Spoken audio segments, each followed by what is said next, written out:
গরমের মধ্যে এরকম এক গ্লাস ঠান্ডা ঠান্ডা কোল্ড কফি খেলে পরান কিন্তু একদমই ঠান্ডা হয়ে যাবে। এই চকলেট কোল্ড কফি বানানোর জন্য প্রথমে আমি নিয়ে নিয়েছি ক্যাডবেরি চকলেট। এই চকলেটটা আমি এখন মেল্ট করব, তাই একটা ছোট বাটিতে নিয়ে নিলাম। এখন বড় একটা বোলে গরম পানি করে নিয়েছি। এই গরম পানির উপরে এই ছোট বাটিটা দিয়ে দিব এই চকলেটটা মেল্ট হওয়ার জন্য। যেহেতু চকলেটটা অনেক ঘন, তাই আমি এখানে লিকুইড দুধ অ্যাড করে দিয়েছি যাতে পারফেক্টলি একটা চকলেট সিরাপ তৈরি হয়। চকলেট সিরাপ বানানো হয়ে গেছে, এখন বানাবো কোল্ড কফি। তাই ব্লেন্ডারে আমি 3 কাপের মতো লিকুইড দুধ দিয়ে দিচ্ছি। যেহেতু আমি বাসার সবার জন্য বানাচ্ছি তাই বেশি করে দিয়েছি, আপনারা আপনাদের পরিমাণ অনুযায়ী দিবেন। এরপরে দিয়ে দিচ্ছি নেসক্যাফের একটা ক্রিমি অ্যান্ড স্মুথ।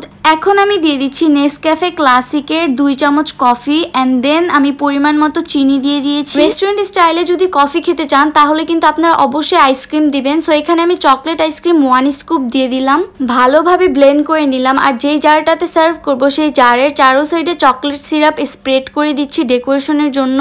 এরপরে ব্লেন্ড করা কোল্ড কফিগুলো জারের মধ্যে দিয়ে দিলাম আর আবারও চকলেট আইসক্রিমের 1 স্কুপ উপর দিয়ে দিলাম। লাস্টলি উপর দিয়ে একটু চকলেট সিরাপ দিয়ে স্প্রেড করে দিলাম। ট্রাস্ট মি, রেস্টুরেন্ট থেকেও এটা বেশি মজা হয়েছিল। আপনারা একবার হলে এটা ট্রাই করে আমাকে কমেন্ট সেকশনে জানাতে ভুলবেন না। খুবই ইজি ওয়েতে আপনাদের সাথে এই রেসিপিটি শেয়ার করলাম। একবার ট্রাই করলে আপনারা রেস্টুরেন্ট থেকে কোল্ড কফি কিনে খাবেন না। So thanks for watching this video. Please do like, comment, share and follow my page for more recipe.